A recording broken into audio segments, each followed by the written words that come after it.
पहली मुलाकात शहर की भीड़भाड़ और भागदौड़ भरी जिंदगी में जहां लोग सिर्फ अपने मतलब से एक दूसरे से मिलते हैं, वहीं एक कोने में बसा था एक छोटा सा कैफे, जिंदगी की चाय। वहां रोज कई लोग आते, कुछ चाय के बहाने अपने जख्मों को सहलाने, कुछ अकेलेपन से लड़ने और कुछ बस किसी का इंतजार करने। यही पहली बार मिले थे आरव और सिया। आरव एक शांत स्वभाव वाला, किताबों में खोया रहने वाला लड़का था। सिया उससे एकदम उलट, जिंदा दिल, बेबाक और दुनिया को अपनी मुस्कान से जीत लेने वाली लड़की। उस दिन बारिश हो रही थी, कैफे लगभग खाली था।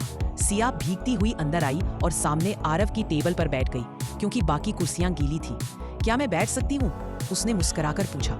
आरव ने नजरें उठाई, एक पल के लिए ठहर गई, फिर बोला, हाँ जरूर। बस वहीं से शुरू हुई थी एक अधूरी मगर अमर मोहब्बत की कहानी। कई हफ्तों तक दोनों उसी कैफे में मिलते रहे। बातें होती रही, चाय से लेकर सपनों तक। एक अनकहा रिश्ता बनता गया। सिया को आरव का शांत स्वभाव पसंद था, जबकि आरव को सिया की मुस्कान और जिंदा दिली भा गई थी। धीरे धीरे कैफे से निकलकर उनकी मुलाकातें पार्क, लाइब्रेरी और कभी कभी सड़कों तक पहुंच गई। लेकिन न कोई इजहार हुआ, न ही कोई वादा। एक दिन सिया ने पूछा, तुम कभी कुछ कहते क्यों नहीं? आरव ने हल्की मुस्कान के साथ कहा, कभी कभी चुप्पी बहुत कुछ कह जाती है। सिया की जिंदगी में एक मोड़ आया। उसे अपने सपनों को पूरा करने के लिए पेरिस जाना था। उसने आरव को सब कुछ बताया, उसका स्कॉलरशिप मिलना, उसकी खुशी और उसका डर। क्या तुम मुझसे नाराज हो गई अगर मैं चली गई? सिया ने पूछा। आरव चुप रहा, फिर बोला, नहीं, तुम्हारे सपने तुमसे ज्यादा कोई और नहीं समझ सकता।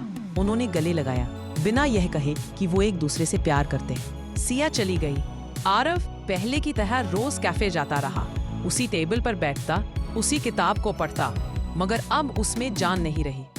सिया ने भी कई बार कॉल करने की कोशिश की, लेकिन आरव ने कभी रिसीव नहीं किया। वो सोचती रही, क्या उसकी उड़ान ने आरव का दिल तोड़ दिया? वक्त बीतता गया, 2 साल हो गए। एक शाम आरव कैफे में बैठा था कि दरवाजे की घंटी बजी। वही मुस्कुराहट, वही आंखें। सिया वापस आ गई थी। हाय, उसने कहा। आरव स्तब्ध रह गया।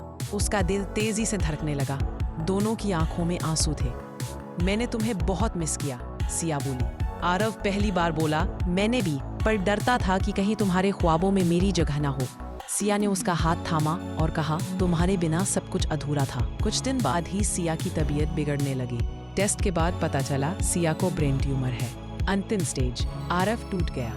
उसने खुद को संभालते हुए कहा, हम हर दिन जिएंगे जैसे आखिरी हो। उन्होंने बाकी के दिन साथ बिताए, कैफे में, पुराने रास्तों पर, किताबों में और बारिश में भीगते हुए।